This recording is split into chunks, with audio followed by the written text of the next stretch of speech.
Is my voice audible, dear students? This is Dr. Bhavani Shankar. మీ అందరికీ ఈ skill initiative గురించి తెలిసే ఉంటుంది.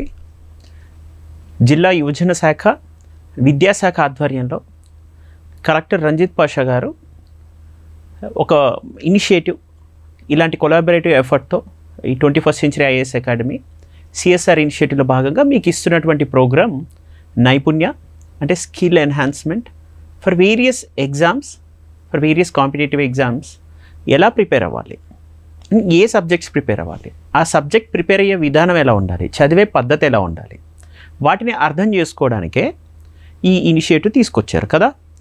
ఈరోజు మనం చర్చించబోతున్నటువంటి అంశం ఆర్థిక వ్యవస్థ, economy. Economy especially Indian economy. దాన్ని ఎలా అర్థం చేసుకోవాలి?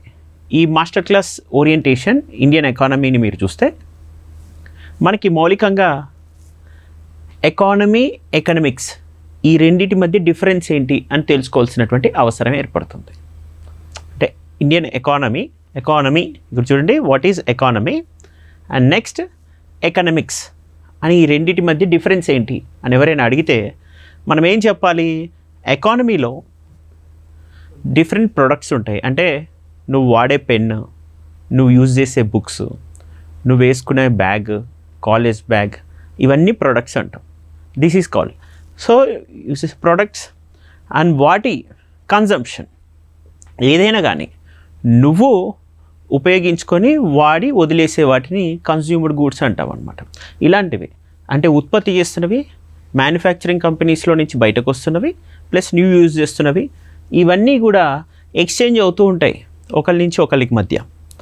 సో నువ్వు షాప్లో కొంటావు, మనీ అతనికి ఇస్తావు, అతని నుంచి గూడ్స్ తెచ్చుకుంటావు, అతను షాప్లో ఉన్న వ్యక్తి మ్యానుఫ్యాక్చరింగ్ కంపెనీ నుంచి తెచ్చుకుంటున్నాడు. సో వీటన్నిటి మధ్య ఒక ప్రాపర్ ఎక్స్చేంజ్ జరుగుతుంటుంది. ఈ ఎక్స్చేంజ్ అనేది గూడ్స్ కావచ్చు, సర్వీసెస్ కావచ్చు.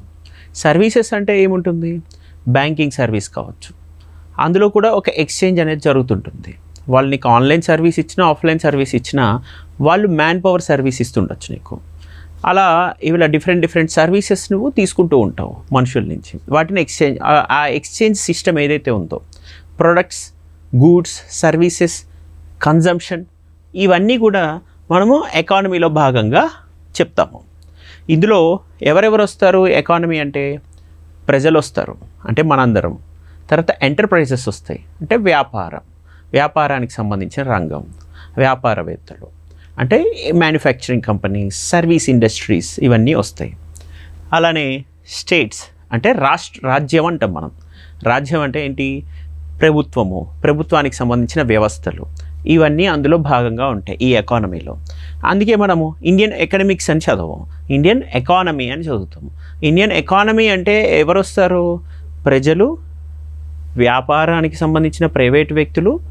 అంటే ఇప్పుడు suppose 21st century IAS academy ఒక ప్రైవేట్ కంపెనీ, మన జిల్లా యువజన శాఖ విద్యాశాఖ ఉంది, అంటే గవర్నమెంట్ ఇన్స్టిట్యూషన్స్. ఈ గవర్నమెంట్, ప్రైవేట్, ఇప్పుడు వింటున్నారు మీరు ప్రజలు, మనందరం కలిస్తే ఒక ఆర్థిక వ్యవస్థను నిర్మించుకుంటున్నాము. ఈ ఆర్థిక వ్యవస్థలో వీళ్ళందరూ భాగస్వాములు అవుతారు. ఆ ఆర్థిక వ్యవస్థకు సంబంధించిన కొన్ని కండిషన్స్ ఉంటాయి, లీగల్ కండిషన్స్ ఉంటాయి, లా, వాటికి సంబంధించిన హిస్టరీ, ఇవన్నీ ఈ ఎకానమీలో ఇంటిగ్రేట్ అయ్యి వస్తాయన్నమాట. సో ఇలా ఎకానమీ గురించి అర్థం చేసుకున్నాం. మరి ఎకనమిక్స్ అంటే ఎలా డిఫరెన్షియేట్ చేస్తావు? ఎకనమిక్స్ అంటే ఏం లేదు, అసలు ఎకానమీ ఎలా పుట్టింది, ఎకానమీ ఎలా ఎవాల్వ్ అవుతూ వచ్చింది అని స్టడీ చేయడం ఎకనమిక్స్ అంటే. So study of economic systems, evolution ఎలా ఉంది అండ్ ప్రజెంట్ కండిషన్ ఎలా ఉంది, అండ్ దాని మీద రకరకాల ఫిలాసఫర్స్ ఉంటారు అండ్ ఇంటలెక్ట్స్ ఉంటారు. ఈ ఇంటలెక్ట్స్, ఫిలాసఫర్స్ డిఫరెంట్ థియరీస్ని ఐడెంటిఫై చేసి ఆ థియరీస్ని మళ్ళీ ప్రపోజ్ చేసి ముందు పెట్టి వాటిని ప్రూవ్ చేసే ప్రయత్నం చేస్తుంటారు. ఇలా కైనీషియన్ థియరీ అని, ఆడమ్ స్మిత్ అని, వెల్త్ ఆఫ్ నేషన్స్ అని, ఇలా పేర్లు వింటుంటాం మనం. కొంతమంది ఎకనమిస్టులు వీళ్ళంతా ఏం చేస్తారు? రీసెర్చ్ చేస్తుంటారు, స్టడీ చేస్తుంటారు. అసలు ఎకానమీ ఎలా రన్ అవుతుంది, అసలు ఎలా రన్ అవ్వాలి, ఇది రన్ అవ్వడం కరెక్టా కాదా అని ఎకానమీ రూపాన్నే మార్చడానికి కూడా ప్రయత్నం చేస్తుంటారు వీళ్ళు. ఇలాంటి వీళ్ళు హోలిస్టిక్గా ఏం చేస్తున్నారు? స్టడీ ఆఫ్ రీసోర్స్ మేనేజ్మెంట్ చేస్తున్నారు అనమాట. సో ఇలా అంటే మనం ఇప్పుడు ఫాలో అవుతున్న సిస్టమ్ కరెక్టా కాదా, ఎకనామిక్ సిస్టమ్, దీనిలో ఏమైనా చేంజెస్ చేయాలా, అసలు ఈ ఎకానమీ అనే కాన్సెప్ట్ ఎందుకు పుట్టింది, ఎలా పుట్టింది అనే పూర్తి స్టడీ చేస్తే, అలా అధ్యయనం చేస్తే దాన్ని ఎకనామిక్స్ అంటున్నాం. ఓకే, సో ఇప్పుడు ఎకానమీ, ఎకనామిక్స్ బేసిక్ డిఫరెన్స్ మనకి తెలిసింది. బేసిక్ డిఫరెన్స్ ఏంటి, ఎకానమీ అంటేనేమో స్టేట్, పీపుల్, ఎంటర్ప్రైజెస్ వీళ్ళందరి మధ్య జరుగుతున్నటువంటి ఎక్స్చేంజెస్ని అడ్రస్ చేయడం, అర్థం చేసుకోవడం, అండర్స్టాండ్ చేసుకోవడం, అంతే. Understanding and addressing of goods and services exchange among enterprises, people and the state, ఇలా ఉంటుంది. దానికి సంబంధించినటువంటి సిస్టమ్స్ ఎలా రన్ అవుతున్నాయి, ఇలా అర్థం చేసుకుంటే దాన్ని ఎకానమీ అంటాము, ఆర్థిక వ్యవస్థ అని. అదే ఆర్థిక శాస్త్రం అంటే ఏంటి, ఎకనామిక్స్. ఆర్థిక శాస్త్రంలో ఏముంటుందని చెప్పాను, అసలు what is the origin of this economic situation and how economy runs, how resources are utilized, whether the present condition of this economy is good or bad and how to change it and reform it అనే కాన్సెప్ట్లో think చేస్తే దాన్ని study of economy అంటాము. అలా study చేస్తే ఎకానమీని, అసలు ఈ సిస్టమ్నే టోటల్గా అర్థం చేసుకొని దాని మీద థియరిటికల్ నాలెడ్జ్తో పాటు ప్రాక్టికల్ అండర్స్టాండింగ్ ఉండి రీసెర్చ్ చేసి ఈ రీసోర్స్ మేనేజ్మెంట్ ఎలా చేయాలో చెబితే దాన్ని ఎకనామిక్స్ అంటాము. దట్ ఈస్ కాల్డ్ ఆర్థిక శాస్త్రము. ఇందులోనేమో స్టడీ ఉంటుంది, అందులోనేమో జస్ట్ ఎక్స్చేంజెస్ని అండర్స్టాండ్ చేసుకోవడం ఉంటుంది. మనం ఎంతవరకు పరిమితం అవుతుంటాం కాంపిటేటివ్ ఎగ్జామ్స్లో, మనం ఎకనమిస్ట్లు అవ్వాల్సిన అవసరం లేదు కాంపిటేటివ్ ఎగ్జామ్స్ విషయానికి వచ్చేసరికి. అంటే మనం ఎకనామిక్స్ని చదవము, ఎకానమీ చదువుతాము.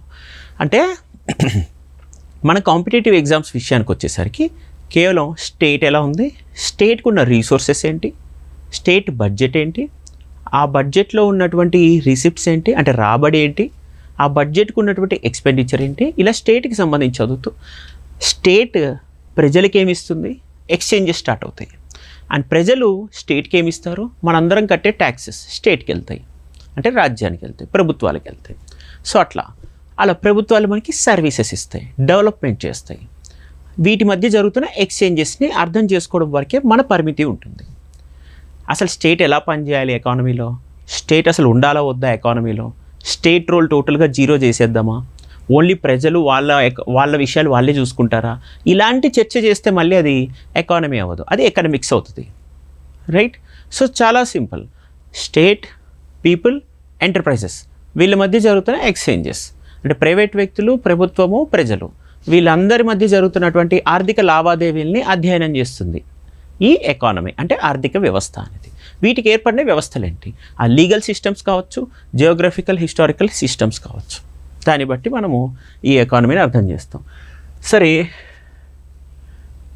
ఎందుకు చదవాలి ఈ ఎకానమిక్స్ మరి? ఎకానమీ అయినా ఎకనామిక్స్ అయినా ఈ రెండు నేను చెప్తున్న దాంట్లో ఇప్పుడు మీకు ఆల్మోస్ట్ క్లారిటీ వచ్చి ఉండొచ్చు. ఇప్పుడు ఒక సపోజ్ మనకు దాదాబాయి నవరోజీ అని ఒక పేరు వినుంటారు మీరు, వినకపోయినా ఇప్పుడు వినండి. ఆయన poverty and an British rule అనే ఒక పుస్తకం రాశారు. Poverty and an British rule. ఆయన ఇప్పుడు కాదు, ఇప్పటి వ్యక్తి కాదు, దాదాపు మనకి 1860 దశకంలో జన్మించిన వ్యక్తి. ఓకే, అటువంటి వ్యక్తి ఏం చేశారంటే బ్రిటిష్ రాకముందు అసలు భారతదేశంలో పోవర్టీ ఉందా లేదా, బ్రిటిషర్స్ వచ్చిన తర్వాత పోవర్టీ ఎలా ఉంది, అందుకే అన్ బ్రిటిష్ అంటే బ్రిటిష్ లేకపోవడం. ఓకే, అన్ అని మనము నెగిటివ్ సెన్స్లో చెప్తుంటాం కదా. ఇప్పుడు సపోజ్ మనము ఏదైనా ఒక ఇది పర్టిక్యులర్ ఏరియాని అడ్రస్ చేస్తున్నప్పుడు ఇప్పుడు దానికి నెగిటివ్ అంటే వ్యతిరేక అర్థం ఇస్తుంటాం. ఇక్కడేమి అన్ బ్రిటిష్ అనేది ఒక మేజర్ టర్మ్ కాదు యాక్చువల్లీ, అంటే ఇంగ్లీష్ టర్మ్ కాదు. అన్ బ్రిటిష్ అంటే ఇక్కడ ఒక కాన్సెప్చువల్ టర్మ్ అనమాట, అంటే బ్రిటిష్ రాకముందు అని అర్థం. సో ఇలా బ్రిటిష్ రాకముందు భారతదేశంలో పేదరికం ఏ విధంగా ఉంది, అసలు ఉందా లేనే లేదని తను నిరూపించే ప్రయత్నం చేస్తున్నాడు. చేసి తర్వాత పేదరికం ఎలా వచ్చిందని చెప్పే ప్రయత్నం చేశాడు. ఇలా చేశాడు కదా తను. చేయడం వల్ల మనకి ఏమర్థమైంది, చాలా షార్ట్ పీరియడ్ ఆఫ్ టైంలో ఒక అండర్స్టాండింగ్ స్టార్ట్ అయింది ప్రజల్లో. అరే, బ్రిటిషర్స్ మన రీసోర్సెస్ని ఎక్స్ప్లాయిట్ చేస్తున్నారు, మన ఎకానమీలో ఎక్స్చేంజెస్ అనేవి యూనిలాటరల్గా జరుగుతున్నాయి, అంటే మన నుంచి బ్రిటిషర్స్ తీసుకుంటున్నారు తప్ప మనకేమీ తిరిగి ఇవ్వట్లేదు అనే ఒక కాన్సెప్ట్ అనేది అప్పుడు స్టార్ట్ అయిందనమాట. అలా స్టార్ట్ అవ్వడం వల్ల మనకి మన ఎకానమీ ఎలా డిప్రైవ్ అయింది, మన లాభాలు ఎలా తగ్గాయి, ఆదాయం ఎలా తగ్గింది అని ఒక అర్థం చేసుకోవడం స్టార్ట్ అయింది. ఇలా అర్థం చేసుకోవడం వల్లనే బ్రిటిషర్స్ని కనుక మనం ఈ దేశం నుంచి పంపించి మనమే పాలించుకోవడం స్టార్ట్ చేస్తే ఆ లాభాలు మనకే ఉంటాయి, మన ఆదాయం పెరుగుతుంది. ఎక్స్చేంజెస్ అనేవి ప్రపంచంలో ఇతర దేశాలతో లావాదేవీలు జరుగుతున్నప్పుడు మనకి లాభాలు అనేవి వస్తుంటాయి అన్నమాట. ఆ లాభాలు అనేవి బ్రిటిషర్స్ ఉన్నంత వరకు రావు అనే ఒక అవగాహన వచ్చింది. ఇప్పుడు అర్థమైంది కదా ఎకానమీ ఎందుకు చదవాలంటే అసలు మనం ఏ స్థితిలో ఉన్నామో ఈ స్థితికి కారణం ఏంటి, ఇలా స్టడీ చేయకపోతే మనకు వచ్చే పరిస్థితి ఏంటి, అర్థమైందా? ఇప్పుడు ఎకానమీ ఎందుకు చదవాలో. దాదాబాయి నౌరోజీ అనే వ్యక్తి poverty and an British rule అనే పుస్తకం రాయకపోయి ఉంటే మనకి బ్రిటిషర్స్ వల్లనే ఈ పేదరికం అనేది వచ్చిందని తెలిసేది కాదు, బ్రిటిషర్స్ వల్లనే ఇంకా పేదరికం కొనసాగుతుంది అనేది తెలిసేది కాదు. వాళ్ళని మనం పంపించగలిగితేనే మన ఆర్థిక వ్యవస్థ పూర్తిగా మన చేతుల్లో ఉంటుంది. లావాదేవీలు బాగా జరుగుతుంటాయి మనందరి మధ్య. ఎందుకని అలా లావాదేవీల గురించి, ఎక్స్చేంజెస్ గురించి మనం ఇంత ఎక్కువ ఇటరేట్ చేసామో ఇప్పుడు ఎగ్జాంపుల్కి అంటే, ఇప్పుడు నాకు ₹1,00,000 ఆదాయం వచ్చింది అనుకున్నాను. ఆ ₹1,00,000 నేను రెంట్ కడతాను, ప్రొవిజన్స్ కూరగాయలు తెచ్చుకుంటాను, లేకపోతే ఏదైనా కిరాణా సామాన్ తెచ్చుకుంటాను.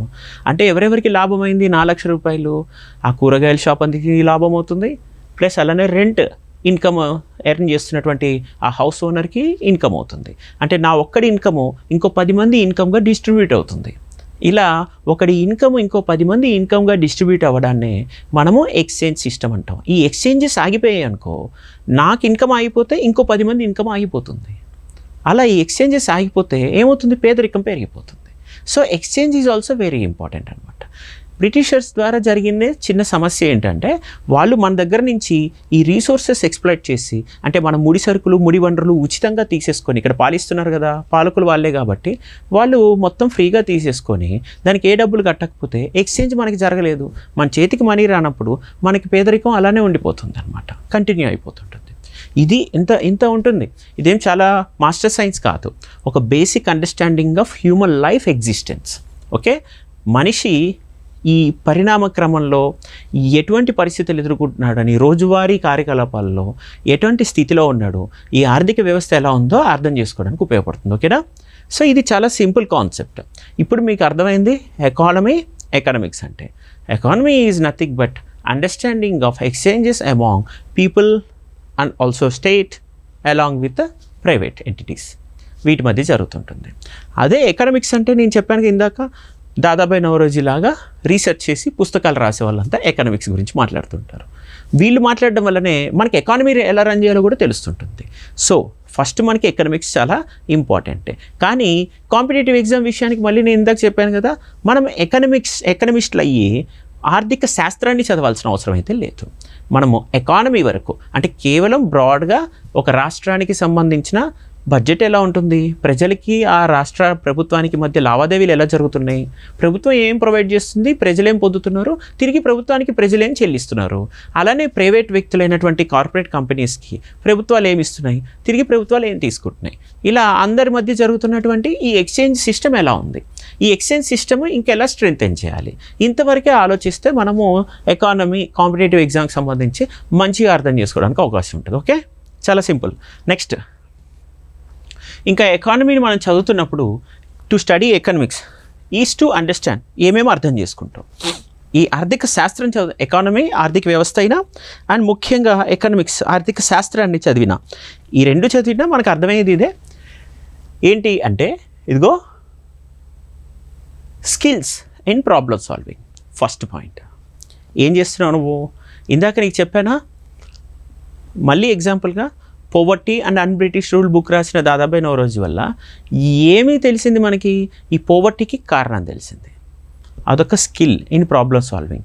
ఫస్ట్ నువ్వు ప్రాబ్లం ఐడెంటిఫై చేయడం ఈ ప్రాబ్లమ్ సాల్వింగ్లో ఫస్ట్ స్టెప్. మనకున్నది ఒక సమస్య, పేదరికం. ఇది ఎలా ఉంది, ఇది దేనివల్ల స్టార్ట్ అయింది, దాని ఆరిజిన్ ఏంటి, దాని మూలం ఏంటి అని తెలుసుకోవడంలోనే ఫస్ట్ స్టేజ్ ఆఫ్ సక్సెస్ ఉంటుంది. అది స్కిల్ ఇన్ ప్రాబ్లమ్ సాల్వింగ్ ఎకానమీలో. And next analytical and numerical skills. Analytical and numerical skills అంటున్నాము అంటే ఏం చేస్తున్నాము? ఇప్పుడు మన కర్నూలు జిల్లా ఉంది. కర్నూలు జిల్లాలో జనాభా ఎంత, అందులో యువత ఎంత, ఆ యువతకి ప్రస్తుతం ఉపాధి అవకాశాలు ఎలా ఉన్నాయి, వాళ్ళ ఆదాయం ఎంత, ప్రతి కుటుంబానికి తలసరి ఆదాయం ఎంత ఉంది, ఇలా ప్రతి ఒక్కటి మనం స్టాటిస్టిక్స్ అంటే నెంబర్స్ తోటి విశ్లేషిస్తే దానివల్ల మనకి ఏం అర్థమవుతుంది, ఆర్థిక వ్యవస్థ స్థితిగతులు అర్థమవుతాయి. అంటే that is what the condition of the economy of a particular state or a district can be understood by analyzing the numerics. So that analytical and numerical understanding is also very important. అది తెలుసుకోవడానికి ఈ economy ఉపయోగపడుతుంది. Next real world usefulness. Real world usefulness అంటే ఇప్పుడు ప్రభుత్వం సంక్షేమ పథకాలు పెడుతుంది, వాటి ప్రయోజనం ఏంటి, అది పెట్టచ్చా పెట్టకూడదా. ఇప్పుడు నీకు నిరుద్యోగ భృతి ఇస్తా అన్నారు, సపోజ్ నెలకు 5,000 10,000 ఇస్తున్నాం, ఎంతకాలం ఇవ్వగలుగుతుంది ప్రభుత్వం, అది కరెక్టేనా కాదా అని ఒక ఆలోచన చేస్తే కొంతమంది ఎకనమిస్టులు వచ్చి ఇది తప్పు అంటారు. ఎందుకని అంటారు, సపోజ్ వాళ్ళ పాయింట్ ఆఫ్ వ్యూలో ఎందుకని అంటారు, ఇదిగో వాళ్ళకి స్కిల్స్ పెంచుదాం, వాళ్ళు స్వయం ఉపాధి పొందేలా చేస్తాం, వాళ్ళ నాలెడ్జ్ ఎకానమీని సృష్టిద్దాం, అంటే వాళ్ళ నాలెడ్జ్ ఇంటెలెక్చువల్ స్కిల్స్ని పెంచి వాళ్ళే నలుగురికి ఉపాధి కల్పించే స్థాయికి ఎదిగేలా చేద్దాం అని ఆలోచిస్తే అది long lasting solution, sustainable solution. ప్రభుత్వాలు అప్పుల్లో పడవు, మంచి ఆదాయాల్లోకి వస్తాయి. ఇలా ఆలోచించి సొల్యూషన్స్ థింక్ చేస్తుంటారు. అంటే దాని యూస్ఫుల్నెస్ ఎంత అని అసెస్ చేయడం. ఇలాంటి నిరుద్యోగ వృత్తులు సోషల్ వెల్ఫేర్గా కన్నా అదే మనము వృద్ధులకి వికలాంగులకి పెన్షన్స్ ఇచ్చామనుకో, దివ్యాంగులకి పెన్షన్స్ ఇస్తే అప్పుడు ఏమవుతుంది, అది సోషల్ వెల్ఫేర్ అవుతుంది. ఎందుకంటే వాళ్ళు డిపెండెంట్గా ఉండాల్సిన నెసెసిటీ క్రియేట్ అయినప్పుడు వాళ్ళు ఇతరుల మీద ఆధారపడే స్థాయిని తగ్గిస్తే వాళ్ళ సాధికారత పెరుగుతుంది. Social welfare is social empowerment. ఆ కోణంలో సోషల్ వెల్ఫేర్ ఉండాలి. అంటే దాని యూస్ఫుల్నెస్ ఎంత, మనం పెడుతున్న మనీ ఎంతవరకు కరెక్ట్, ఆ సోషల్ వెల్ఫేర్ స్కీమ్కి వెచ్చిస్తున్న రీసోర్సెస్ ఎంతవరకు కరెక్ట్ అని జడ్జి చేయాలంటే ఈ ఎకానమీ చదవాలి నువ్వు. అందుకే economy is helpful for understanding real world usefulness. Okay, next communication that works. Communication that works అంటే నేను ఇందాకే చెప్పాను, ప్రజలు, ప్రభుత్వాలు, ప్రైవేట్ కంపెనీస్ వీళ్ళ మధ్య ఎక్స్చేంజ్ జరుగుతుంది. ఈ ఎక్స్చేంజ్ జరుగుతున్న దాన్ని అర్థం చేసుకోవడమే కమ్యూనికేషన్ నెట్వర్కింగ్ సిస్టమ్స్ని అండర్స్టాండ్ చేసుకోవడం. అదే ఈ ఆర్థిక వ్యవస్థలో మనకు చేకూరే ప్రయోజనం. How communication is working among various stake holders in the economy, right. And next future relevance. Future relevance అంటే ఏం చెప్తాం మనం, అరే ఇప్పటివరకు ఫాలో అయ్యాము, ఒక ఎకానమీ ఉంది, ఒక పద్ధతి ఉంది, భవిష్యత్తులో ఇదే పద్ధతి పనికొస్తుందా, మళ్ళీ చెక్ చేసుకోవాలి కదా. ఎందుకని అంటున్నా, ఇప్పుడు మీకు ఎన్విరాన్మెంట్ డ్యామేజ్ అవుతుందని పదం వాడుతున్నాం. అరే ఎన్విరాన్మెంట్ డ్యామేజ్ అనే పదము 200 ఏళ్ల క్రితం ఉందా, పాస్ట్లో లేదు. ఎప్పుడైతే ఇండస్ట్రీస్ వచ్చాయో ఇంగ్లాండ్లో ముఖ్యంగా బ్రిటిషర్స్ అండ్ యూరోపియన్ కంట్రీస్ వీళ్ళందరూ కలిసి ఈ ఇండస్ట్రీస్ బాగా ప్రపంచవ్యాప్తంగా ఎస్టాబ్లిష్ చేసి వాళ్ళ దేశాల్లో ముఖ్యంగా బాగా ఎస్టాబ్లిష్ చేసేసి ఎన్విరాన్మెంట్ పొల్యూషన్ స్టార్ట్ చేసేయడం వల్ల ఒక ఇండస్ట్రియల్ రెవల్యూషన్లో వచ్చిన సమస్యని మనం ఎన్విరాన్మెంటల్ కన్సర్న్స్గా సస్టైనబుల్ డెవలప్మెంట్ అనే కాన్సెప్ట్స్ని తీసుకొచ్చేసాం. 200 ఏళ్ల క్రితం లేని సమస్య సడన్గా ఇండస్ట్రియల్ రెవల్యూషన్తో స్టార్ట్ అయిపోయింది. ఆ ఆర్థిక వ్యవస్థ నడుస్తున్న క్రమంలో మళ్ళీ ఇంకోటి గమనించాలి, ఎలక్ట్రిసిటీ వచ్చింది. ఎలక్ట్రిసిటీ వల్ల కూడా మళ్ళీ పొల్యూషన్ స్టార్ట్ అయిపోయింది. సో ఎలక్ట్రిసిటీ రెవల్యూషన్ అన్నా. ఇప్పుడు సైబర్ ప్రాబ్లమ్స్ వచ్చాయి. దీనికి కారణం ఏంటి, అసలు 15 ఏళ్ల క్రితం 20 ఏళ్ల క్రితం మనం ఎప్పుడైనా ఒకరి నుంచి ఒకరికి మొబైల్స్తో కాల్స్ చేసుకుంటుంటే ఈ విషయం తెలిసేదా, సైబర్ సెక్యూరిటీ నేరగాళ్ళు ఉంటారు, సైబర్ నేరగాళ్ళు ఉంటారు, జాగ్రత్త వహించండి అని ఇలా మనకి ఫోన్లు వచ్చేవా. మన ముందు తరం మీ ఫాదర్కి కానీ మదర్కి కానీ ఇలాంటి ఫోన్లు వచ్చి ఇలాంటి ఫస్ట్ వార్నింగ్ సిస్టమ్స్ ఉన్నాయా, లేవు. ఎందుకు లేవు, ఆర్థిక లావాదేవీల్లో నేరాలు అనేవి స్టార్ట్ అయ్యి డిజిటల్ ఎకానమీ వచ్చిన తర్వాత. కాబట్టి ఇప్పుడు కొత్తగా స్టార్ట్ అయింది ఈ ఎకానమీలో డిజిటల్ వరల్డ్, ఇప్పుడు డిజిటల్ ఎకానమీ నవ్వు, రైట్. అంటే నువ్వు ఒకసారి చూడు, పాతకాలంలో భవిష్యత్తు ఎలా ఉంటుందో అప్పుడు వస్తే ఛాలెంజెస్ ఎలా ఉంటాయో స్టడీ చేసుకుంటూ రావడం వల్లనే ఇలాంటి సిస్టమ్స్ ఇంటిగ్రేట్ చేస్తున్నారు. ఫ్యూచర్లో మరి ఏ ఛాలెంజెస్ వస్తున్నాయి, ఏ రెవల్యూషన్ అంటే ఇండస్ట్రియల్ రెవల్యూషన్లో ఎలక్ట్రిసిటీ రెవల్యూషన్ అండ్ ఇప్పుడు ప్రజెంట్ నీకున్న రెవల్యూషన్ డిజిటల్ రెవల్యూషన్ నుంచి దాటి ఇప్పుడు ఆర్టిఫిషియల్ ఇంటెలిజెన్స్ రెవల్యూషన్ వైపు వెళ్తున్నావు. ఆర్టిఫిషియల్ ఇంటెలిజెన్స్లో రేపు ఫ్యూచర్లో రోబోలతో జాగ్రత్తగా ఉండండి, రోబోలతో జాగ్రత్త వహించండి అని కూడా చెప్పొచ్చు నాన్న. సో ఇలా ఉంటుంది భవిష్యత్ అనేది. అంటే ఫ్యూచర్ రిలవెన్స్. ఎకానమీ రేపు ఫ్యూచర్లో ఎవరు టెక్నాలజీ బాగా రన్ చేస్తుంటుంది, టెక్నాలజీ ప్రొడక్ట్స్ మీద ప్రొడ్యూస్ చేయడం మీద ఎక్కువ దృష్టి సారిస్తుంటుంది. అగ్రికల్చర్లో మనుషుల సంఖ్య తగ్గచ్చు, ఇండస్ట్రీస్లో మనుషుల సంఖ్య తగ్గచ్చు, టెక్నాలజీ ఎక్కువ రూల్ చేసే అవకాశం ఉండొచ్చు. ఇలాంటి ఎకానమీ ఉన్నప్పుడు అప్పుడు ఇంకా మరి పేదరికాన్ని ఎలా అడ్రస్ చేయాలి, ఉద్యోగ ఉపాధి అవకాశాలని ఎలా అడ్రస్ చేయాలి అని ఆలోచిస్తుంది అనమాట ఈ ఎకానమీ. ఒకవేళ నువ్వు స్టడీ చేస్తే అంటే ఈ సబ్జెక్ట్ ఏం చేస్తుంది, జరుగుతున్న టోటల్ హిస్టారికల్ ఎకనామిక్ కండిషన్ ఎవల్యూషన్ని అర్థం చేసుకొని ఫ్యూచర్లో ఇది రిలవెంటా కాదా అని చెప్తుంటుంది. ఇప్పుడు టైపింగ్ మెషిన్స్ కొనాలని చెప్పాను నేను, ఒక అర్థం ఉందా, రిలవెన్స్ ఉందా? టైపింగ్ మెషిన్స్ ఉన్నాయా? ఒకప్పుడు టైపింగ్ కోచింగ్ ఇన్స్టిట్యూట్స్ ఉండేవి, టైపింగ్ నేర్పిస్తామని. ఇప్పుడు అసలు ఉన్నాయా? కంప్యూటర్స్ వచ్చాయి కదా. కంప్యూటర్స్ దాటి ఇంకా నెక్స్ట్ ఎట్ వెళ్తున్నావు, మొబైల్స్ ట్యాబ్స్లోనే అడ్వాన్స్డ్ ఫీచర్స్ తోటి నువ్వు అన్నీ యూజ్ చేసుకుంటున్నావు కదా.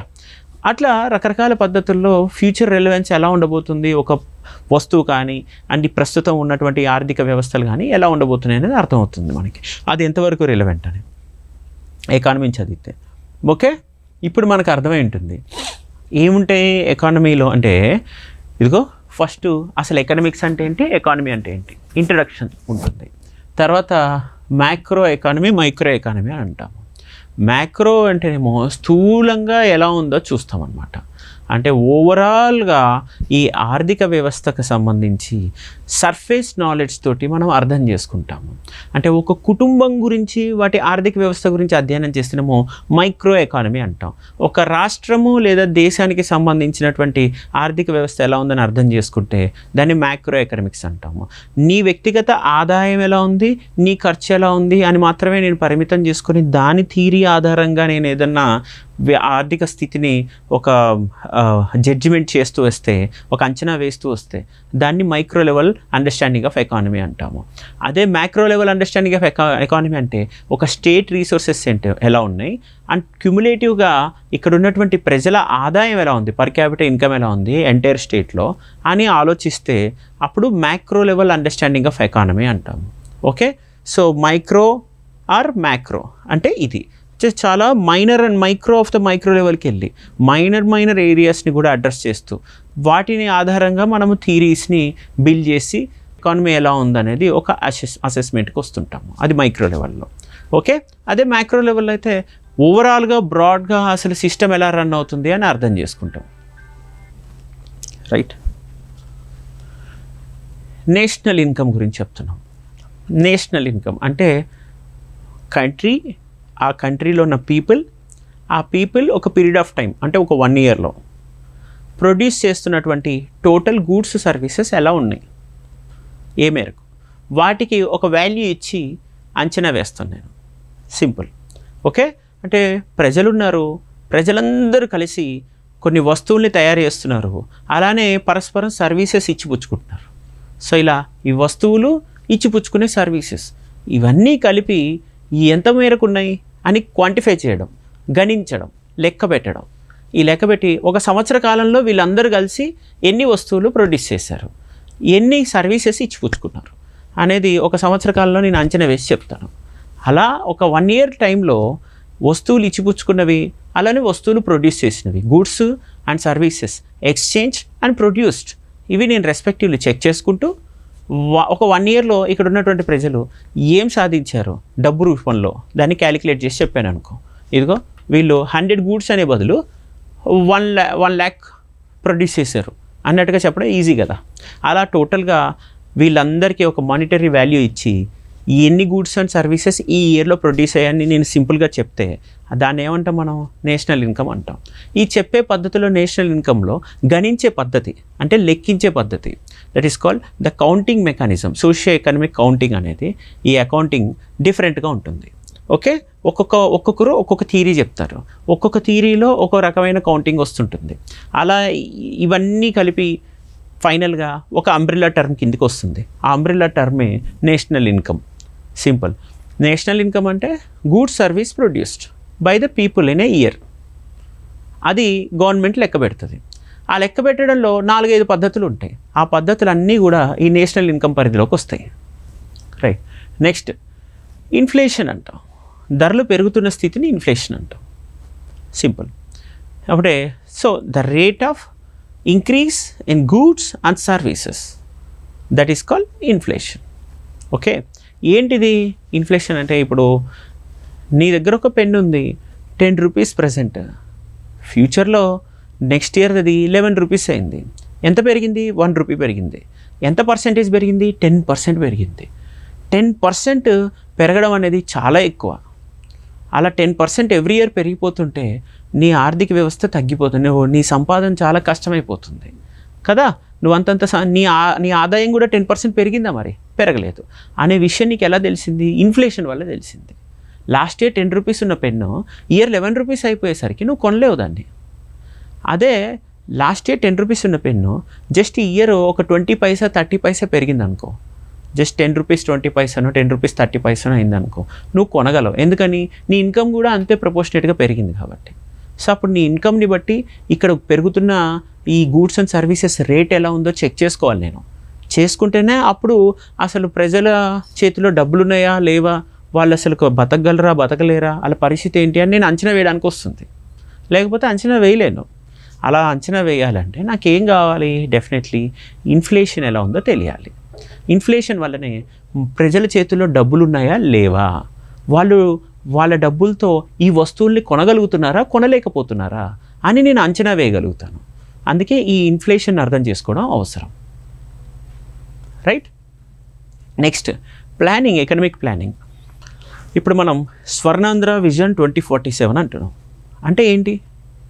ఫ్యూచర్లో 2047కి ఒక వరల్డ్ క్రియేట్ చేద్దాం, వరల్డ్ క్లాస్ క్యాపిటల్ క్రియేట్ చేద్దాం, ఐటీ ఇండస్ట్రీస్ బిల్డ్ చేద్దాం, ఒక స్కిల్ ఎకానమీని డెవలప్ చేద్దాం. ఇలాంటివి కొన్ని ప్లానింగ్ పెట్టుకున్నాం మనం. అందరి పర్ క్యాపిటల్ ఇన్కమ్ పెంచుతాం అండ్ ఇండియాలో రిచెస్ట్ స్టేట్ చేద్దాం. ఇలా అంటే మన ఆ ఇన్కమ్ లెవెల్స్ని స్టేట్ లెవెల్ మొత్తం అందరి ఆదాయాన్ని పెంచేద్దామని ఇట్లా కొన్ని థీరీస్ మనం ప్లానింగ్ పెట్టుకున్నాం 47కి. విజన్ 47 2047 ఏది? మన స్వర్ణాంధ్ర విజన్ 2047 అంటారు. ఇది ఈ విజనరీ వర్కింగ్ ఏదైతే చేస్తున్నామో, మనం పని చేస్తున్నామో ఈ విజన్తో, దాన్నే మనం ఏమంటున్నాం? మనం ప్లానింగ్ అంటున్నాం, ఎకనామిక్ ప్లానింగ్. ఒక ఎకనామిక్ ప్లానింగ్ అనేది ఉండాలన్నమాట. అంటే మనము 5 ఏళ్ళ తర్వాత ఎలా ఉండాలి, 10 ఏళ్ళ తర్వాత ఎలా ఉండాలి, మన టార్గెట్స్ ఏంటి, అండ్ 20 ఏళ్ళ తర్వాత ఎలా ఉండాలి అని ఒక టార్గెట్ ఓరియంటెడ్గా మనం ఒక ప్రణాళికాబద్ధంగా వెళ్ళడం అనేది ఈ ఎకానమీలో చాలా కీలకం. ఎకనామిక్ ప్లానింగ్ అనేది అక్కడ కూడా చదువుతాం. ఆ ఉద్దేశంతోనే మనకి ప్లానింగ్ కమిషన్స్ వచ్చాయి. ఇప్పుడు ప్లానింగ్ కమిషన్స్ లేవు. ప్లానింగ్ కమిషన్ ప్లేస్లో ఏమొచ్చింది? మనకి నీతి ఆయోగ్ వచ్చింది 2014 తర్వాత. ఓకే, సో వీళ్ళందరూ ఆ ప్లానింగ్ ఎలా ఉంది, తర్వాత వచ్చిన ఈ 2014 తర్వాత నీతి ఆయోగ్ పనితీరు ఎలా ఉంది అని అర్థం చేసుకోవడం జరుగుతుంది ఇందులో. Planning in India, economic planning. Next economic reforms. Economic reforms అంటే ఏంటి? ఎప్పుడు ఆర్థిక వ్యవస్థ ఒకేలాగా ఉండదు, ఎప్పటికప్పుడు సంస్కరించుకుంటూ వెళ్ళాలి. మీకు ఇందాకే చెప్పాను కదా, బ్రిటిష్ రాకముందేమో మనకి పోవర్టీ లేదు, పేదరికం లేదు. అలానే ఈ ఇండస్ట్రీస్ రాకముందు ఈ ఎన్విరాన్మెంటల్ కన్సర్న్స్ లేవు. ఓకే, ఇప్పుడు ఏముంది? ఎన్విరాన్మెంటల్ కన్సర్న్స్ ఉండేసరికి కొన్ని రీఫార్మ్స్ చేస్తున్నాం. బ్రిటిష్ వచ్చిన తర్వాత పేదరికం పెరిగేసరికి వాళ్ళని పంపిస్తేనే మన పేదరికం తగ్గుతుంది అనే ఆలోచనకు వచ్చాం. అంటే రీఫార్మ్స్ తెచ్చుకుంటాం. వాటన్నిటికీ మించి ఇంకా మనకు అర్థం కావాలంటే పివి నరసింహారావు గారు ప్రధానమంత్రిగా ఉన్నప్పుడు లిబరలైజేషన్, ప్రైవేటైజేషన్, గ్లోబలైజేషన్ రీఫార్మ్స్ తెచ్చారు. ఎల్పిజి అంటాము మనం కదా. ఎల్పిజిలో ఏం రీఫార్మ్స్ తెచ్చారో, అప్పుడు బ్రిటిష్ వెళ్ళిపోయిన తర్వాత మనం ప్రైవేట్ వ్యక్తుల్ని నమ్మడం ఆపేసాం. ఈ ప్రైవేట్ వ్యక్తులు వస్తే మన మీద డామినేట్ చేసేస్తారు, వీళ్ళే మొత్తం ఆక్రమించేస్తారు అని ఒక భయం పెట్టేసుకొని ఎవరిని, ఏ ఫారినర్ ఇక్కడికి రాకూడదు, సరిగ్గా వచ్చినా సరే మన చేతుల్లోనే ఉండాలి, ఇన్వెస్ట్ సరిగ్గా చేయకూడదు, ఇలా ఒక భయం పెట్టేసుకొని వాళ్ళని రాకుండా ఆపేసి మనమే పూర్తిగా ఎకానమీని నియంత్రించడం స్టార్ట్ చేసేస్తాం. Okay, state control all the resources. Okay, అలా చేస్తే అది సోషలిస్ట్ ఎకానమీ అంటాం. సోషలిజంలో ఏముంటుంది? State hold all the resources. అంటే నీకున్న వనరులు ఏంటి, నీ మైన్స్ ఏంటి, మినరల్స్ ఏంటి, నీకు సంబంధించిన అన్నీ మొత్తం స్టేట్ చేతుల్లో ఉంటాయి అన్నమాట. సో ఇలా ఉంటే ఎలా? నీ పెన్నులు కూడా స్టేటే ప్రొడ్యూస్ చేస్తుంది, నీ సోప్స్ కూడా స్టేటే ప్రొడ్యూస్ చేస్తుంది. ఇప్పుడు మైసూర్ శాండల్ అది సోప్, ఆ సోప్స్ కూడా రాష్ట్రమే ప్రొడ్యూస్ చేసే కంపెనీలు పెట్టేస్తూ ఉంటుంది, ప్రైవేట్ వాళ్ళని రానికుండా ఉంచేది. ఇలా ఉంచితే గవర్నమెంట్ మీద బర్డెన్ పెరిగిపోయింది, అప్పులు పెరిగిపోయినాయి, ఉపాధి తగ్గిపోతుంది, సమస్య పెరిగిపోతుంటే అప్పుడు ఏంటి, ప్రజల్లో ఆదాయం తగ్గిపోతుంది, నిరుద్యోగం పెరిగిపోతుంది, ఇటువంటి సమస్యలు వచ్చేసినాయి. అందుకే పివి నరసింహారావు 1991లో పివి నరసింహారావు గారు మన తెలుగు వ్యక్తి అక్కడ ప్రధానమంత్రిగా ఉన్నప్పుడు మన్మోహన్ సింగ్ ఆర్థిక మంత్రిగా ఉన్నారు. వాళ్ళిద్దరూ కలిసి ఈ లిబరలైజేషన్, ప్రైవేటైజేషన్, గ్లోబలైజేషన్ లాగా అంటే ఏం చేసారు, లిబరలైజ్ చేయడం అంటే ఇదిగో ప్రభుత్వాల ప్రమేయం తగ్గిస్తున్నాము, సరళీకరిస్తున్నాము, లిబరల్ చేసేస్తాం మేము, ప్రైవేట్ వ్యక్తులు వాళ్ళకి కొన్ని సంస్థలు పెట్టుకోవడానికి ఏ రకమైన అనుమతులు లేకుండా వచ్చేయడానికి అవకాశం ఇస్తున్నాము అని ఇట్లా స్టార్ట్ చేశారనమాట. కొన్ని గవర్నమెంట్ కంపెనీస్ని ప్రైవేట్ వ్యక్తులకు అప్పచెప్పేస్తాము, మేము రన్ చేయలేకపోతున్నాం కాబట్టి అలా ప్రైవేటైజ్ చేసేయడం. గ్లోబలైజ్ చేయడం అంటే ప్రపంచంలో ఉన్న అన్ని కంపెనీస్ ఇక్కడ గూడ్స్ని, సర్వీసెస్ని ఎక్స్చేంజ్ చేసుకోవచ్చు, అలానే మన గూడ్స్ సర్వీసెస్ కూడా ప్రపంచంలో ఇతర దేశాలకి పంపించుకుంటే ఎక్స్చేంజ్ చేసుకుంటూ ఉండొచ్చు అని ఒక లిబరలైజేషన్, గ్లోబలైజేషన్ తీసుకొచ్చేసాం అన్నమాట. ఇలా తేవడం వల్ల ఒకటేసారి ప్రజలందరి చేతుల్లోకి మెల్లగా డబ్బులు బాగా స్టార్ట్ అయ్యాయి. డబ్బులు స్టార్ట్ అవ్వడంతో పాటు వాళ్ళందరికీ ఏమైంది, ఉపాధి కల్పన స్టార్ట్ అయిపోయింది. మంచి మంచి ఇండస్ట్రీస్ వచ్చాయి, మీడియా వచ్చింది, ఐటీ కంపెనీస్ వచ్చాయి, ఉపాధి పెరిగింది, ఆదాయం పెరిగింది.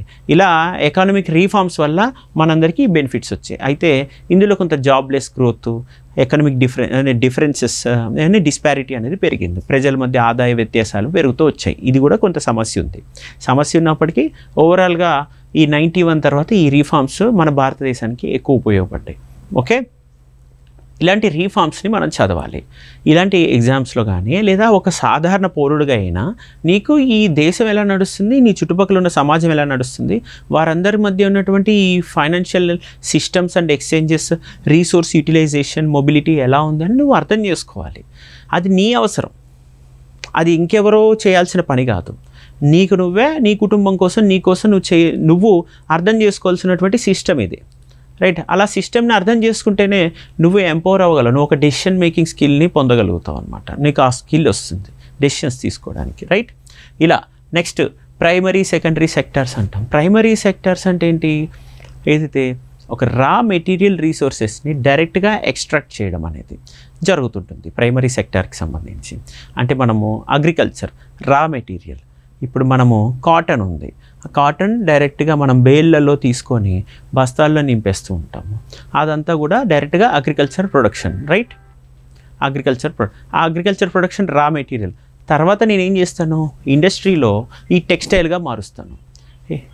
ఇండస్ట్రీలో టెక్స్టైల్గా మార్చడాన్ని దాన్ని అది సెకండరీ సెక్టర్ అంటాం. అంటే processing of raw material resource is called secondary sector. So first extraction of raw material is called primary sector. Okay, ఇలా అగ్రికల్చర్ సెక్టర్ మొత్తం కూడా ప్రైమరీ సెక్టర్ అయితే ఇండస్ట్రీస్ అన్నీ కూడా సెకండరీ సెక్టర్ అవుతుంటాయి. అందుకోసమే ఇంకా సర్వీస్ సెక్టర్ అంటాం. సర్వీస్ సెక్టర్ అంటే ఇందులో హ్యూమన్ రిసోర్సెస్ ఇన్వాల్వ్ అయి ఉంటాయి. కమ్యూనికేషన్ నెట్వర్కింగ్ ఉంటుంది, బ్యాంకింగ్ సెక్టర్ ఉంటుంది, ట్రాన్స్పోర్టేషన్ ఉంటుంది.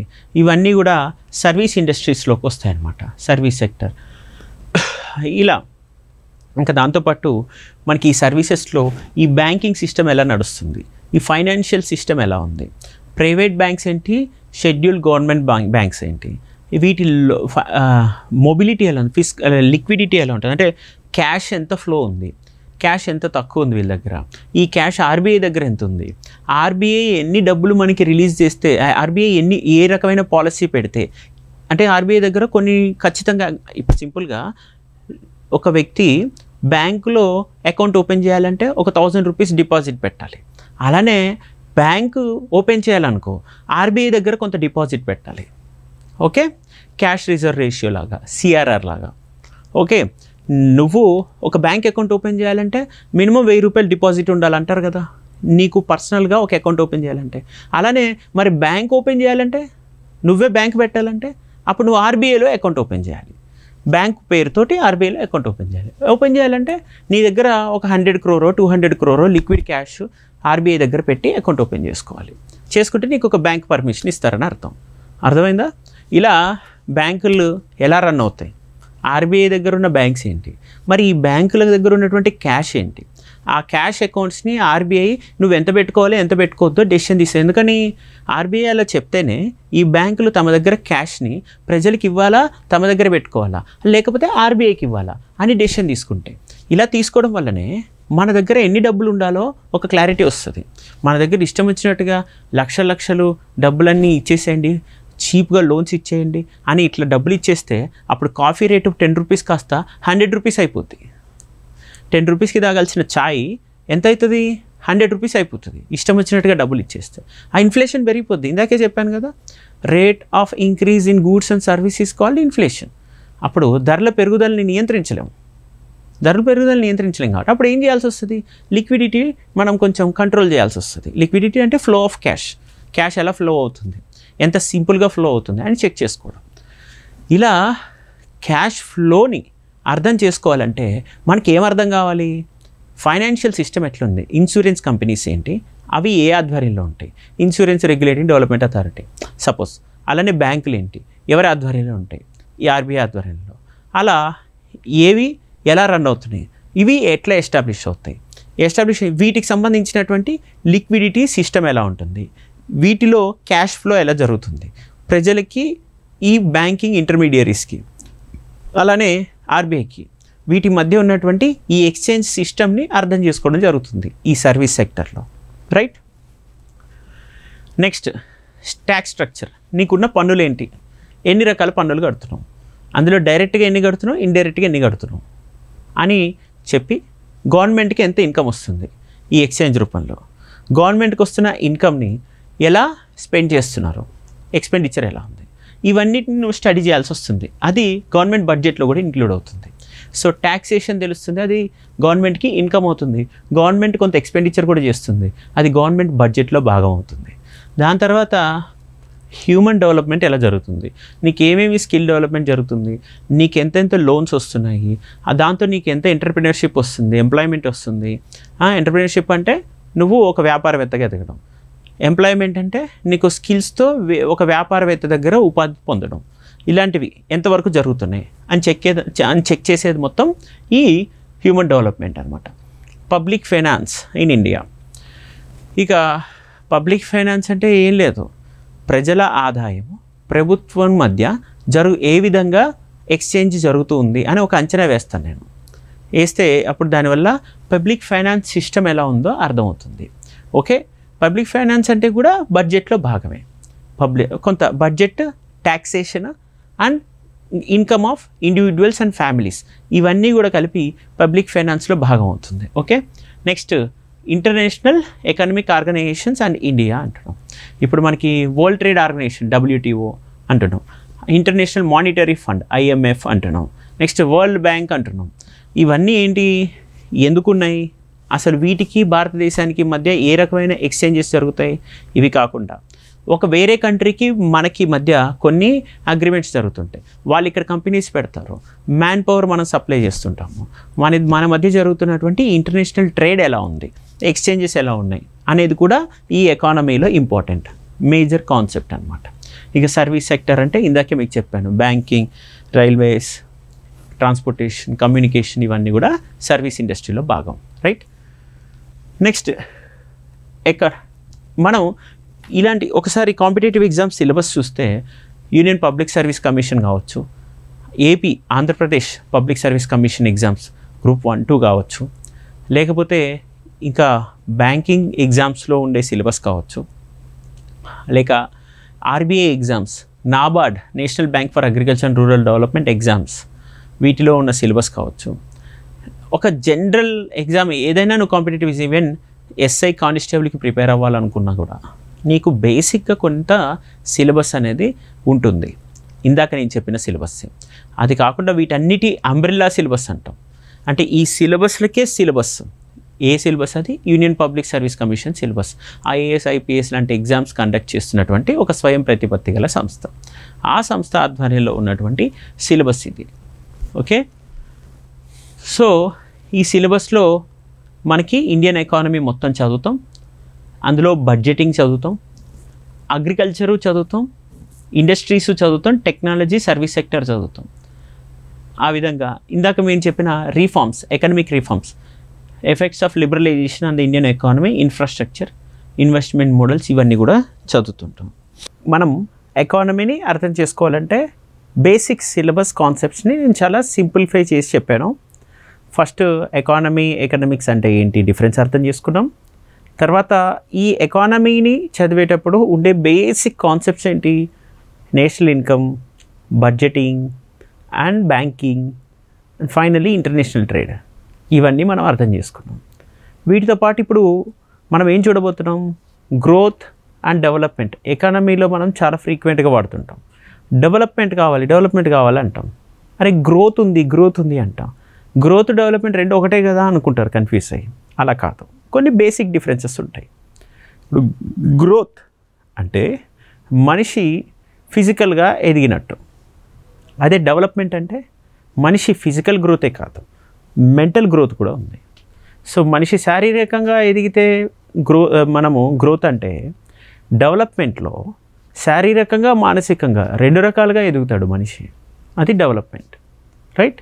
So physical growth and physical plus mental growth, ఈ రెండు ఉంటే మనము డెవలప్మెంట్ అని అంటుంది. ఈ డిఫరెన్స్ ఇప్పుడు ఇక్కడ చూడండి, growth refers to increase in size, quantity and numbers అంటున్నాం. గతంలో 100 పెన్స్ ఉన్నాయి, ప్రొడ్యూస్ అయ్యాయి. ఈ సంవత్సరం 200 పెన్స్ ప్రొడ్యూస్ అయ్యాయి. జస్ట్ క్వాంటిటీ ఇంక్రీజ్ అయింది, గ్రోత్ మాత్రమే ఉంది. మరి డెవలప్మెంట్ ఉండాలంటే ఎలా? ఇదిగో గతంలో 100 పెన్స్ నేను ప్రొడ్యూస్ చేయడానికి 100 రూపీస్ ఖర్చు పెట్టా. ఈ సంవత్సరం అదే 100 రూపీస్తో 200 పెన్స్ ప్రొడ్యూస్ చేస్తున్నా. చూసావా? అంటే ఏం జరిగింది, టెక్నాలజీలో నేను ఏదో సమ్ చేంజ్ తీసుకొచ్చా. సేమ్ 1 రూపీకి గతంలో 1 పెన్నే ప్రొడ్యూస్ చేసేవాడిని, ఈసారి 2 పెన్స్ ప్రొడ్యూస్ చేస్తున్నాను నేను. అంటే ఎంత మంచి ఇన్కమ్ జనరేషన్ జరిగింది నా దగ్గర, ఎంత మంచి టెక్నాలజీ ఇంప్రూవ్మెంట్ జరిగింది, ఎంత ఇంటలెక్చువల్ గ్రోత్ జరిగింది కదా. గతంలో 100 మంది కలిసి చేసే పని ఈరోజు 10 మంది చేస్తే అయిపోతుంది అదే పని. అంటే నేను ఎంత ఇంప్రూవ్మెంట్ చేశానో టెక్నాలజికల్గా, లేకపోతే ఇంకా టోటల్ సైంటిఫిక్గా కూడా దాన్ని ఎంత రివ్యాంప్ చేశానో, అది డెవలప్మెంట్ అవుతుంది.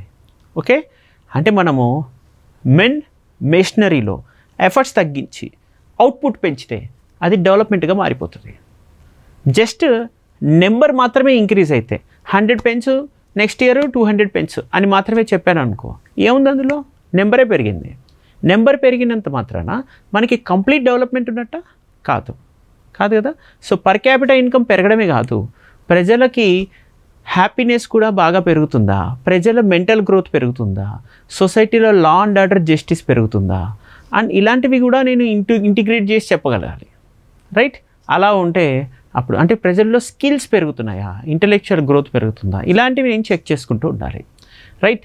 అప్పుడు మనము గ్రోత్ డెవలప్మెంట్ డిఫరెన్స్ చూస్తే, డెవలప్మెంట్లో overall improvement including not only quantity మాత్రమే కాదు గ్రోత్లో ఉండేది, ఇక్కడ డెవలప్మెంట్లో ఉంది క్వాలిటీ కూడా ఉంటుంది. ఓకే, అంటే మనము ఇది కేవలం సంఖ్య మాత్రమే, ఇది సంఖ్య మాత్రమే కాకుండా ఇందులో నైపుణ్యం కూడా ఉంది, క్వాలిటేటివ్ సర్వీసెస్ ఉంటాయి, లైఫ్ ఎఫిషియన్సీ పెంచేది ఉంటుంది, సస్టైనబిలిటీకి సంబంధించినవి ఉంటాయి డెవలప్మెంట్లో. సో గ్రోత్, డెవలప్మెంట్ ఈ రెండింటికి ఉన్నటువంటి బేసిక్ డిఫరెన్స్. గ్రోత్ అంటే జస్ట్ నెంబర్లో ఇంక్రీజ్ ఉంటుంది, డెవలప్మెంట్ ఓవరాల్ ఇంప్రూవ్మెంట్ ఉంటుంది. సో ఇది క్వాంటిటేటివ్ టర్మ్స్ మెజరబుల్, ఇది క్వాలిటేటివ్ టర్మ్స్, ఇది ఇంప్రూవ్మెంట్ బేస్డ్. సో ఇలా ఇది ఫోకస్ దేని మీద ఉంటుంది, ఈ జీడిపి, రెవెన్యూ, పాపులేషన్ ఇంక్రీజ్, వీటి మీద ఎక్కువ జరుగుతూ ఉంటుంది, రైట్? పాపులేషన్ పెరిగిందా తగ్గిందా ఇంతవరకే. అదే ఇక్కడ ఫోకస్ దేని మీద ఉంటుంది, లివింగ్ స్టాండర్డ్స్ ఎంతవరకు పెరిగాయి, అలానే ప్రజల హెల్త్ అండ్ ఎడ్యుకేషన్ ఎంత పెరిగింది, వాళ్ళ స్టాండర్డ్స్ ఎంత పెరుగుతున్నాయని చెక్ చేస్తాం. ఇది చాలా లాంగ్ టర్మ్ సొల్యూషన్, ఇది షార్ట్ టర్మ్ సొల్యూషన్. గ్రోత్ అనేది షార్ట్ టర్మ్, అదే development long term solution, next జనరేషన్కి ఉపయోగపడేది.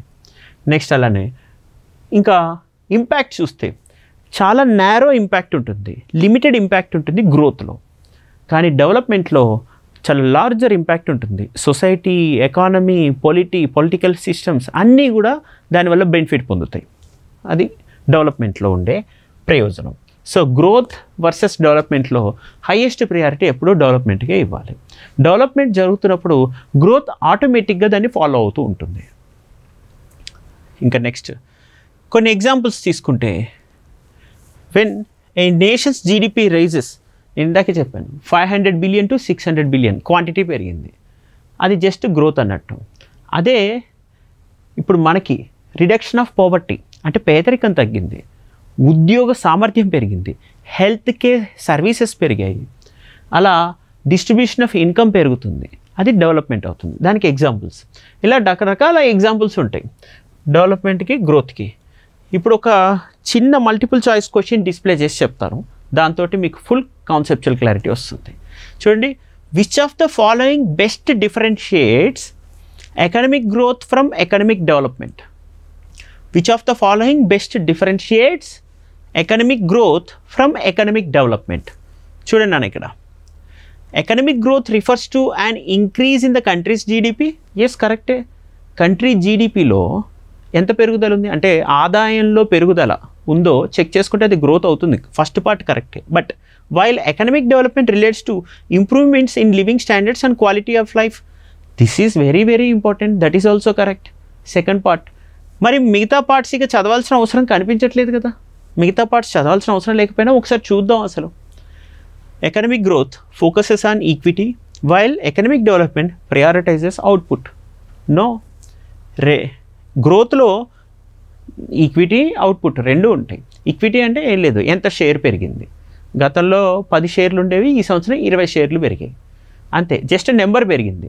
అవుట్పుట్ అంటే కూడా అంతే, గతంలో 100 పెన్స్ వచ్చేవి, ఈ సంవత్సరం 200 పెన్స్ వస్తున్నాయి, అంతే, అవుట్పుట్ పెరిగింది. సో అలా రాంగ్ అనమాట.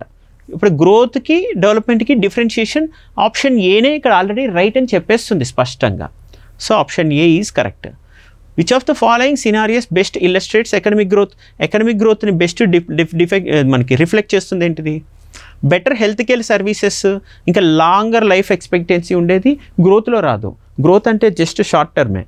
హెల్త్ కేర్ సర్వీసెస్లో చాలా ఇంప్రూవ్మెంట్ జరగడం అనేది డెవలప్మెంట్ పరిధిలోకి వస్తుంది అది. సో అలాంటి ఆప్షన్ ఏ రాంగ్ అనమాట ఇక్కడ. ఇప్పుడు మరి ఆప్షన్ బి చూద్దాము. ఆప్షన్ బిలో a nation's GDP increases due to a rise in industrial production and exports అంట. చూడు, ఒక దేశ ఆదాయం బాగా పెరగడానికి కారణం ఏంటి? ఇండస్ట్రియల్ ప్రొడక్షన్ అండ్ ఎక్స్పోర్ట్ వల్ల అని. ఇండస్ట్రియల్ ప్రొడక్షన్ మరి ఎక్స్పోర్ట్ పెరుగుతుందంటే, దేశ ఆదాయం పెరుగుతుందంటే అది టోటల్ డెవలప్మెంట్కి రేపు ఫ్యూచర్లో దారి తీస్తుందనే అవకాశం ఉంది కదా. జస్ట్ ఎక్కువ number of schools, educational opportunities ఉంటే అది మనకి ఏముంటుంది, అది ఓకే. ఇక్కడ మళ్ళీ చూడండి, school education, longer life expectancy ఇవన్నీ ఉండేవి డెవలప్మెంట్కి సంబంధించినవి అవుతున్నాయి. కాబట్టి ఇప్పుడు నెంబర్ ఇంక్రీజ్ అవుతుందని చెప్తున్న ఆప్షన్ బినే ఎక్కువ రిలవెంట్గా కనిపిస్తుంది. చూడండి, ఇప్పుడు మనకి కాంపిటేటివ్ ఎగ్జామ్ స్కిల్ అర్థమవుతుందా? Most relevant option, most suitable option among few relevant options. చాలా వరకు సిమిలర్గా ఉన్న ఆప్షన్స్లో ఏది ఎక్కువ సిమిలర్, ఏది ఎక్కువ రిలవెంట్ అని చెక్ చేసుకొని సెలెక్ట్ చేసుకోవడంలోనే సక్సెస్ ఉంటుంది ఇక్కడ. అనడానికి అప్పుడు ఈ ఆప్షన్ బి అనేది కరెక్ట్ అని తెలుస్తుంది మనకి. సో ఇలా అనమాట. ఇలానే ఈ ఎంప్లాయ్మెంట్, అన్ఎంప్లాయ్మెంట్కి సంబంధించి కొన్ని బేసిక్ థియరీస్ ఉంటాయి నాన్న. ఇప్పుడు ఫస్ట్ మనము ఈ అన్ఎంప్లాయ్మెంట్ని ఎలా అర్థం చేసుకోవాలంటే ఈ టైప్స్ ఆఫ్ అన్ఎంప్లాయ్మెంట్ చూడాలి. ఇదిగో ఒకసారి చూద్దాం. ఫస్ట్ సైక్లికల్ అన్ఎంప్లాయ్మెంట్ అంటే ఏంటి మీ అందరికీ తెలుసు. ఉద్యోగం చేసే సామర్థ్యం ఉంది. A person who is capable to do a job and capable to do a work, however he is unable to get a job. Okay, ఒక వ్యక్తికి జాబ్ చేసే సామర్థ్యం ఉంది, కానీ ఆ వ్యక్తి ఏం చేయలేకపోతున్నాడు, ఉద్యోగం పొందలేకపోతున్నాడు. ఉద్యోగం చేసే సామర్థ్యం ఉండి కూడా ఉద్యోగం పొందలేకపోవడమే నిరుద్యోగం. ఆ నిరుద్యోగం ఫస్ట్ సైక్లికల్ అన్ఎంప్లాయ్మెంట్. ఏ టైప్ ఉన్నాయో చూడండి. సైక్లికల్ అన్ఎంప్లాయ్మెంట్లో సడన్గా ఐటీ ఇండస్ట్రీస్ దివాలా తీసేస్తాయి, అందరికీ జాబులు పోతాయి. మళ్ళీ సడన్గా ఐటీ సెక్టర్లో బూమ్ పెరుగుతుంది, అందరికీ జాబులు వస్తాయి.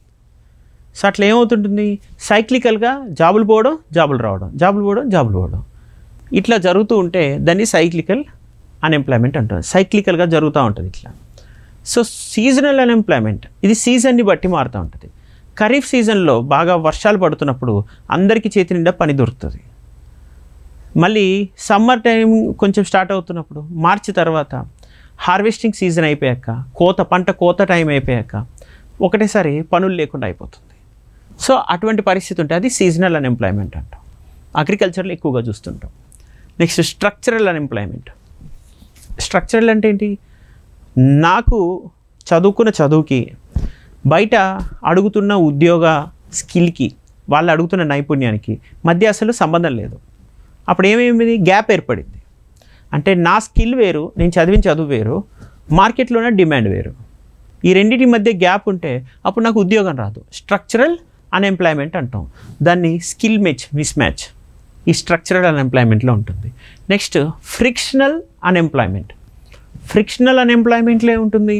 ఇదిగో షార్ట్ టర్మ్ అన్ఎంప్లాయ్మెంట్ ఉంటుంది ఫ్రిక్షనల్లో. అంటే షార్ట్ టర్మ్ అన్ఎంప్లాయ్మెంట్ ఎక్కువగా ఎందులో జరుగుతుంటుంది? ఒక జాబ్ నుంచి ఇంకో జాబ్కి స్విచ్ అవుతున్నప్పుడు జరుగుతుంటుంది. ఇప్పుడు ఈ జాబ్ నాకు స్ట్రెస్ అనిపించింది, కొన్ని రిజైన్ చేసేసి వేరే జాబ్కి ట్రై చేసుకుంటా. ఈ వేరే జాబ్కి ట్రై చేసుకొని జాబ్ వచ్చేసరికి నాకు 3 months టైం పడుతుంది. ఈ 3 months నేను ఖాళీగా ఉండడం అన్ఎంప్లాయ్మెంట్ అనమాట. ఇలా ఒక జాబ్ నుంచి ఇంకో జాబ్కి స్విచ్ అవుతున్నప్పుడు వచ్చే అన్ఎంప్లాయ్మెంటే ఫ్రిక్షనల్ అన్ఎంప్లాయ్మెంట్.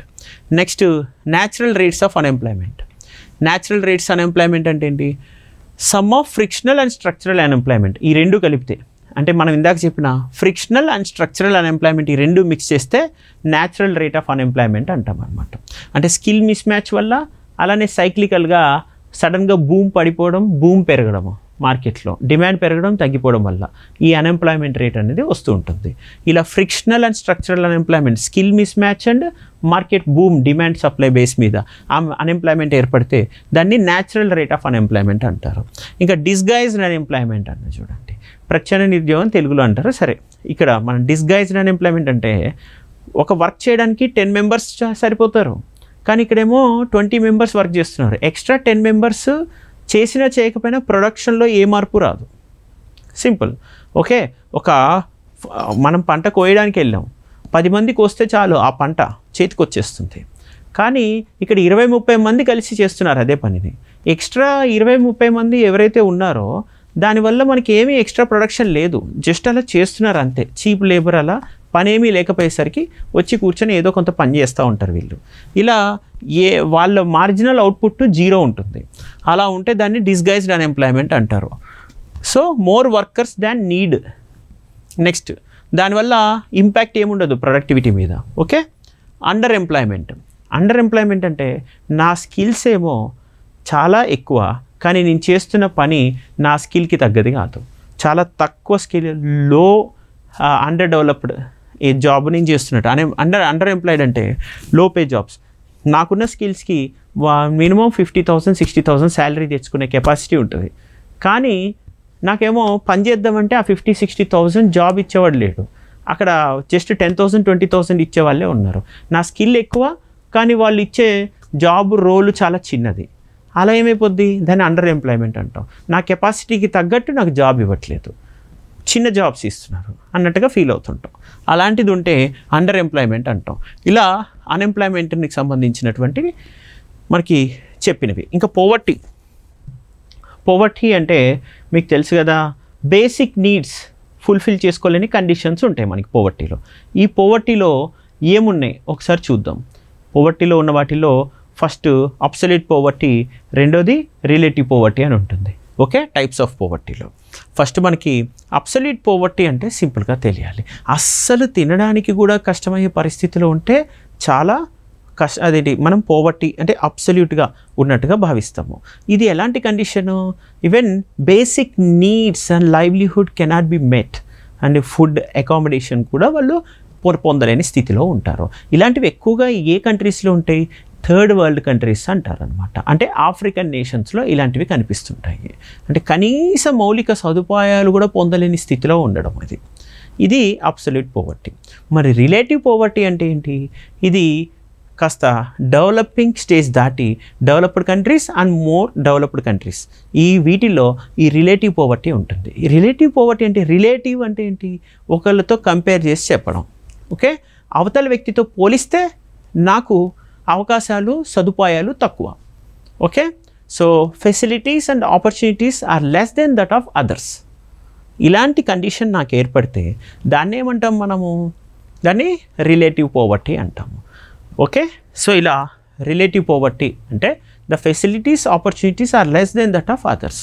ఇలాంటి కండిషన్స్ ఉంటాయి రిలేటివ్ పోవర్టీలో. Okay, fine. So absolute and relative poverty వీటికి సంబంధించిన డిఫరెన్సెస్, ఇంకా పోవర్టీ లైన్ని ఎలా డిటర్మైన్ చేస్తారు, రకరకాల కమిటీస్ వచ్చాయి, ఇంకా ఇలా సబ్జెక్ట్ పెరుగుతూ ఉంటుంది. మనం ఇంతవరకు లిమిటెడ్గా ఫస్ట్ ఎకానమీ టోటల్ సిలబస్ అర్థం చేసుకున్నాము. ఆ సిలబస్లో ఏమేమి అంశాలు వస్తాయి అనేది డిస్కస్ చేయడం జరిగింది. ఒకసారి చూడండి అన్న, మీకు ఇందాక నుంచి నేను మొత్తం డీటెయిల్గా ఎంటైర్ సిలబస్ ఇక్కడ డిస్ప్లే చేసి చెప్పింది ఒక ఫ్లో చార్ట్లు ఇవ్వడం జరిగింది. ఇది టోటల్ ఎకానమీ సిలబస్. ఇది మీకు ప్రతి కాన్సెప్ట్ గురించి క్లియర్గా చెప్పాను. ఎకనామిక్స్ డిఫరెన్స్ ఏంటి, మైక్రో మ్యాక్రో ఎకనామిక్స్ డిఫరెన్స్ ఏంటి, నేషనల్ ఇన్కము ఇన్ఫ్లేషను అంటే ఏంటి, అలానే ఎకానమీలో ప్లానింగ్ ఎలా ఉంటుంది, ఇంకా ప్రైమరీ సెకండరీ సర్వీస్ సెక్టర్స్ ఎలా ఉంటాయి, సర్వీస్ సెక్టర్లో బ్యాంకింగ్ ఎలా వర్క్ చేస్తుంది, అలానే గవర్నమెంట్ బడ్జెటింగ్ ఏంటి, తర్వాత పబ్లిక్ ఫైనాన్స్, ఇంటర్నేషనల్ ట్రేడ్. ఇవి ప్రతి ఒక్కటి స్థూలంగా పరిచయం చేస్తాను, చాలా బ్రీఫ్గా డిస్క్రిప్టివ్గా మీకు ఇవ్వడం జరిగింది సింపుల్గా. So this is what economy master class foundation. ఈ టోటల్ మాస్టర్ క్లాస్ ఫౌండేషన్ మీరు ఈ డాక్యుమెంట్ కావాలనుకుంటే మీకు పీడిఎఫ్ రూపంలో ఈ మెటీరియల్ అందజేయడం జరుగుతుంది. మన సెట్కూర్కి సంబంధించినటువంటి youth affairs department and district education officer along under the guidance of Ranjith Pasha గారు collector in collaboration with our 21st Century IAS Academy. I am Dr. Bhavani Shankar, Chief Mentor and Director of 21st Century, signing off now. All the very best. A doubts ఉన్నా కూడా మీరు మా chat బాక్స్లో ఒకసారి అడగాలంటే అడగండి. నా last 2 to 3 minutes నేను క్లోజ్ చేయడం జరుగుతుంది. Last 3 minutes now. Okay, any doubt you can ask us. Excellent class sir, thank you. Okay నానా Farzana, can we get this PPT presentation PDF notes on screen? Yes definitely Farzana, మీరు ఈ PPT presentation మేము ఏదైతే చేసామో ఆ మెటీరియల్ని మీకు మేము మన సెట్కూర్ యువజన శాఖ ఆధ్వర్యంలో కానీ లేదా డిస్ట్రిక్ట్ ఎడ్యుకేషన్ ఆఫీస్ ఆధ్వర్యంలో కానీ మీకు ఇది షేర్ చేస్తారని మేము భావిస్తున్నాము. మేము వాళ్ళకి ఇది పంపిస్తున్నాము. ఓకే, ఈ మెటీరియల్ పంపిస్తాము, వాళ్ళు మీకు డెఫినెట్లీ షేర్ చేస్తారు వీటికి సంబంధించినటువంటి ఇన్ఫర్మేషన్. ఓకేనా, thank you for your compliment. Okay, మీరు మంచి వృద్ధిలోకి రావాలి, మంచి ఉన్నత స్థానాల్లోకి రావాలి. దానికి అన్ని రకాల సహాయ సహకారాలు మనం ప్రభుత్వం నుంచి కానీ ఇటు మా ప్రైవేట్ సంస్థ నుంచి కానీ ఈ కార్పొరేట్ సోషల్ రెస్పాన్సిబిలిటీగా మీకు ఇవ్వడం జరుగుతుంటుంది. All the very best and thank you నానా. Take care.